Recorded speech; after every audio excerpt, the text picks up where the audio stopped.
Flick G naniniwala na may iba pang dahilan. Bakit hindi mapatawad ni Arik sa Apex? Ninya Sandeas binabash ngayon dahil sa reply niya sa isang pan. Apex nagkaroon ng maling akala at Smaglas, bad trip sa nakikisawsaw sa issue. Alamin natin ng mga yan, so tara. Sa kantang tuldok nga ni Apex, nagkaroon ng hati-hating opinion about sa nangyari kay Apex. May kumakampi sa kanya at meron din kay Enigma.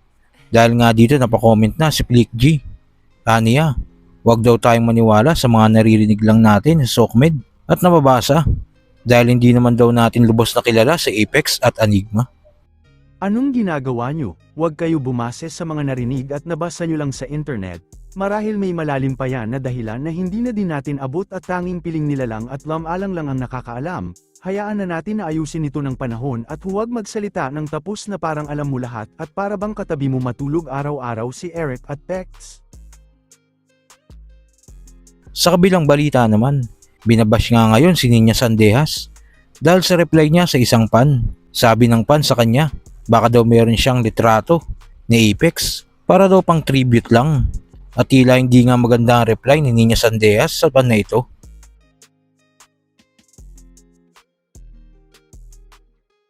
Sa kabilang balita pa, nagkaroon nga si Apex ng maling akala dahil ang akala niya noon na okay pa sila ni Enigma after ng laban niya kay Sinyo dahil umano biniro pa siya nito matapos ang laban nila.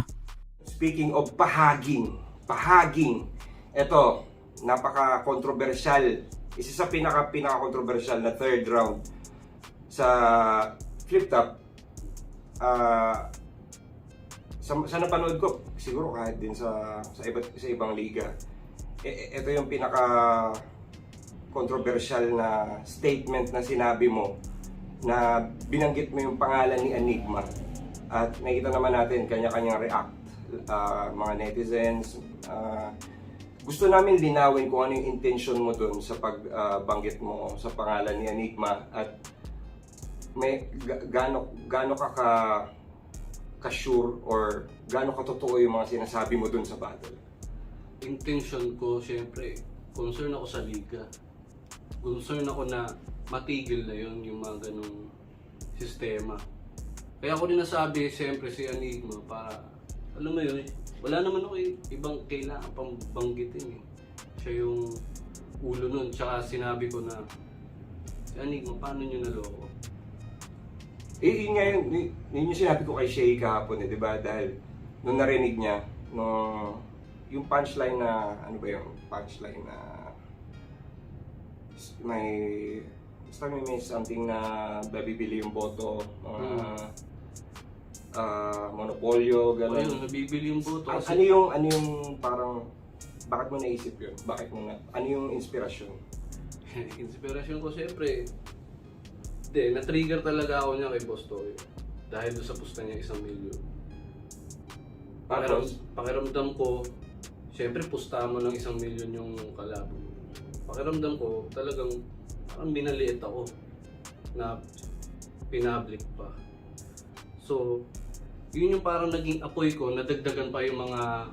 Pero aware ka ba na magkaibigan si Sinyo at si Boss Toyo? Sa pagkakaalam ko kasi... Oo! Maraming video na magkasama sila. Hindi, si Sinyo kasi yung parang una... Kasi kaibigan ko na si Boss Toyo eh. So, medyo may alam ako sa ano niya. Pagkakaalam ko, si Sinyo talaga yung una niyang nakilalang rapper sa eksena. So, baka yun din yung dahilan kung ba't siya pumusta dun. At yun yung ginawa mong drive. Yun yung ginawa mong apoy. Tama ba ako? Yun yung ginawa kong apoy.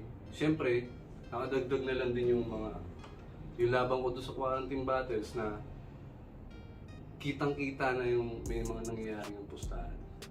Pustahan, teka, linawin natin Pustahan, yung mga nanonood o yung gaya na sinabi mo na yung judges na, ano yun, yung mga hurado, sila rin yung nakapustahan.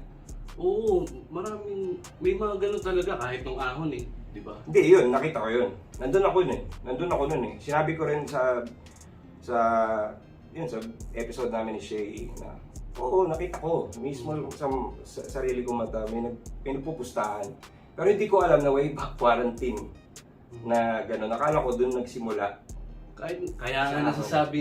Kaya nga nasasabi ni Shi yun eh, kasi isa rin sa mga pupus si Harlem eh, tropa niya yun Siyempre, eh. boy, talpak yun si Harlem eh. Yun nga, pero ang issue naman, hindi naman sa pagpupustahan eh. Dahil alam mo naman yung Pinoy, kulturang Pinoy, lahat, pagpupustahan yan. Kung halimbawa, Kahit ano man. ano yung langgam na itim at pula, may nagkakarerahan dyan. Pagpupustahan ng mga Pinoy yan. Ang problema kasi, pag yung nagpupustahan kasama dun sa mga judge. Kasi parang masisira nun yung parang pinaka-purpose bakit ginagawa yun. Lahat. Tsaka kahit lang yung lumulutang yung pustahan sa mga MCs, mababago na talaga yung judging system. Siyempre, tropa nito, tropa ganyan. Ayan, naiintindihan ko yun. Naiintindihan ko yun at witness din ako dun. Hindi ko naman papangalanan kung sino, pero nandun ako eh. Parang sinabihan pa nga ako na, judge ako, pero nakapusta ako. Tumatawa lang sila na parang wala lang. So, Siyempre, nasa isip ko rin, 1 million yun. Parang, hindi, aminado ako, nag-TH ako sa mga ibang bagay, katulad nung kay Toyo na 1 million yan. Kung ako, pupusta ako 1 million, hindi ko hayaang matalo yun. sa bagay, yun yung ano mo, point of view mo no, na parang gagawin lahat ni Toyo para Oo, tapos katulad kinonekta mo dun sa doon sa bara ko, na about sa pustahan na nga, ayun na. kasi parang naramdaman ko iba yung parang ang lamig ni Enigma yung pag ano niya sa'yo eh. Yung after nung battle eh. Parang may sinabi siya na kung ano mga talk shit dyan, hindi nyo mapapanood to. Bago i-announce ko sila. Nagka-closure ba kayo after nung battle nyo? Nagkausap ba kayo? Pero okay kami, after nung battle, nagkausap kami. Biniro niya pa nga ako na, uy, titira mo ako ah. Parang sinabi ko lang kung ano yung gusto ko lang ilabas kung yung nasa dibdib ko. So for the record, maayos kayo ni Enigma ngayon? Okay kami na Enigma ngayon. Okay. At sa huling balita, dahil nga sa marami ang gumagatong sa hindi pagkakaunawaan ni Apex at Enigma, tila na bad trip na nga si Smaglas. Aniya, imbis daw maghangad na maging okay ang lahat, lalo pa daw ginugulo. Ang sarap daw nilang pagkukutusan. Dagdag pa ni Smaglas, kung gagamitin daw ang issue ni Apex at Enigma para sa pansariling interes, wag na daw. So kayo ba mga kuis, ano masasabi nyo sa post na ito ni Smaglas? At naniniwala ba kayo na mayroon pang mas malalim na dahilan si Enigma? Bakit hindi niya mapatawad si Apex?